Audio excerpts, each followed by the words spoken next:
আমার নবী জিব্রাইলকে বললেন, জিব্রাইল যা, ও জিব্রাইল যা, অমুক অমুক শহরগুলো ধ্বংস করে দাও, উল্টে দাও। জিব্রাইল চলে গেলেন, যাওয়ার পর ওই শহরের মধ্যে যায় দেখলেন এমন একজন আল্লাহওয়ালা, এমন একজন বুজুর্গ লোক। এই বুজুর্গ লোকটাকে দেখার পরে জিব্রাইল আল্লাহকে একটা ডাক দিয়ে বললেন, আল্লাহ আল্লাহ গো, তুমি যে আমাকে এই জায়গা ধ্বংস করার জন্য পাঠিয়েছো, এখানে তোমার একজন প্রিয় লোক আছে, তোমার একজন বুজুর্গ আল্লাহওয়ালা বান্দা আছে, আমি কি তাকে শহরে ধ্বংস করে দিব? আমার আল্লাহ বললেন, হ্যাঁ তাকে সহ ধ্বংস করে দাও। আল্লাহ গো, তাকে সহ ধ্বংস করে দেবো? কয় হ্যাঁ। কেন গো মানিব? সে তো সারা জীবন তোমার গোলামি করেছে। আমার আল্লাহ বলেছে, সে গোলামি করেছে, এটা যেমন সত্য তেমনি ওইটাও সত্য রে। তার সামনে মানুষ অনেক অন্যায় করেছে, অপরাধ করেছে, জুলুম করেছে, সে কোনোদিন প্রতিবাদ করে না। আপনি কি মনে করছেন এতে চুরি করতেছে, আপনি দেখতে গিয়েছেন, আপনি কি মনে করছেন আপনি বাচ্চা গেছে? আরে না, ওই যে কে রামান কাতিবিন কাঁদে বসিয়া সকল কর্ম লিখিতেছে হুকুম নিয়া, আল্লাহর হুকুম নিয়া। 40 কদম হাঁটিয়া আসবে রে সজন, 40 কদম হাঁটিয়া আসবে রে সজন, মুনকার নাকির হাজির হইবে রে তখন। ঠিক না বেটি? এর লাগি আপনাকে হায়ের সময় হা কইতে হবো, নায়ের সময় না কইতে হবো।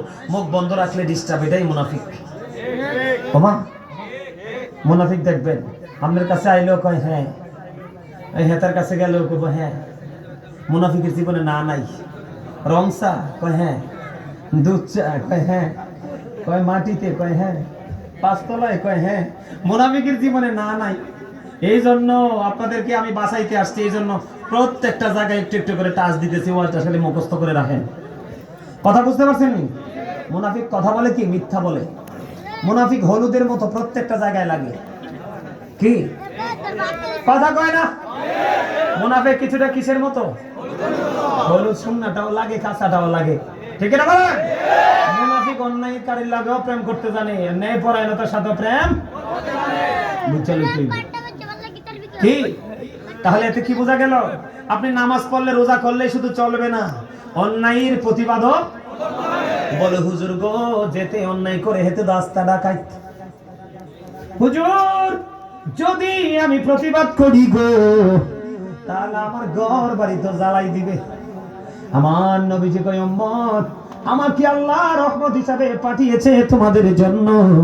আমি নবী তোমাদেরকে মেসেজ দিয়ে যাই, তুমি যদি তাকে প্রতিবাদ করলে, যদি তোমার ঘর বাড়ি জ্বালায় দেয়, হাত পা কেটে ফেলে তোমার উপর এমন নির্মম অত্যাচার করবে, খেয়াল হয় তুমি শুধু ওই অপরাধীর ঘৃণ্য চেহারাটা দেখার পরে নিজের দিকে তাকাইয়া তুমি ঘৃণা বলে তুমি থুতু ফালাইবা।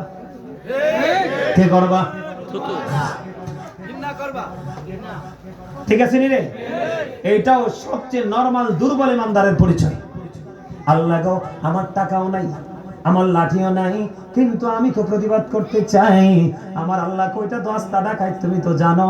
তুমি যদি তার প্রতিবাদ করো, তোমাকে প্রকাশ্যে না প্রকাশ্যে ক্ষতি করবে।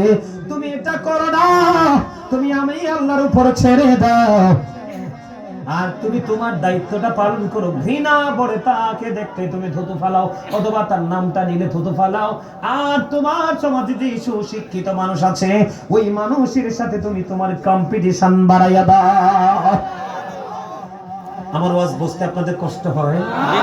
হ্যাঁ, মজা লাগেনি? লাগে না? আপনার মোবাইলে দেখবেন, ফেসবুকে ঢুকে দেখবেন একজন আরেকজনকে পোস্ট করছে আই লাভ ইউ, কিন্তু হেতের মনের কত হইলো আই হ্যাট ইউ। কথা কয় না কেন? কারণ ওই এর কাছে সম্পদ আছে। কি আছে? আই লাভ ইউ মনের মধ্যে রাখছে আই হ্যাট ইউ।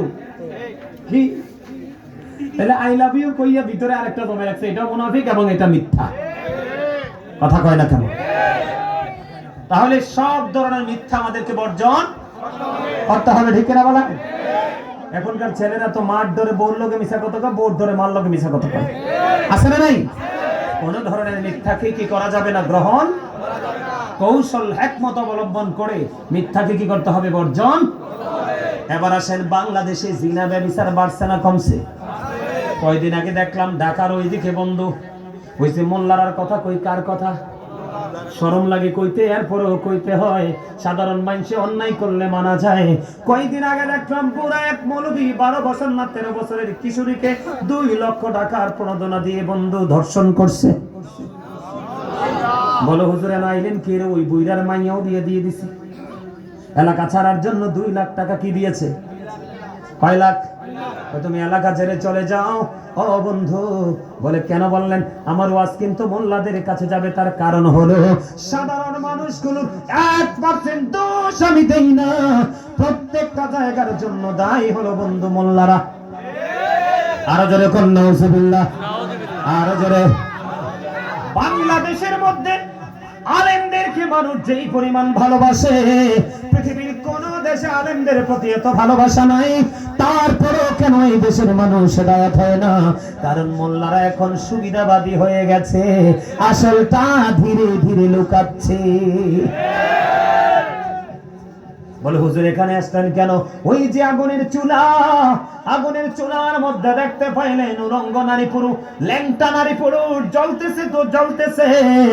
ও বন্ধু কিন্তু মরে না। খেয়াল করছেন নি কত জঘন্য অপরাধ, কত জঘন্য সাজা, মরে না। ওই ফেরেশতাদেরকে প্রশ্ন করলো সঙ্গেয়া, আমাকে একটুখানি বলে দাও, আমাকে একটুখানি বলে দাও ওই মানুষগুলো কারা? আমার নবীজি জানিয়ে দিলেন, ওই মানুষ নবীকে জানিয়ে দিলেন ওই মানুষগুলো হলো ইয়া রাসূলুল্লাহ, ইয়া হাবিবাল্লাহ নবী গো, ওই মানুষগুলো হলো পৃথিবীর জিনা নারী, জিনা করনেওয়ালা নারী এবং পুরুষ। জোরে জোরে কন্যা নাউজুবিল্লাহ। আপনি যদি আপনার ছেলেকে একবার উত্তম চরিত্রের অধিকারী বানাতে চান, ছেলে 20-30 বছর হতে হবে এমন কোনো কথা নয়। কারো যৌবন কিন্তু বন্ধু 35 বছরও জাগে না, কথা বুঝে নেন। কারোরটা কিন্তু 20-25 পরে কিন্তু কি জোয়ারের মতো কি করে, তার শরীরের মধ্যে জোয়ারের মতো ঢেউ খেলে, খেলে কি খেলে না? বাবা বুঝবে ছেলের সময়, মা বুঝবে মেয়ের সময়।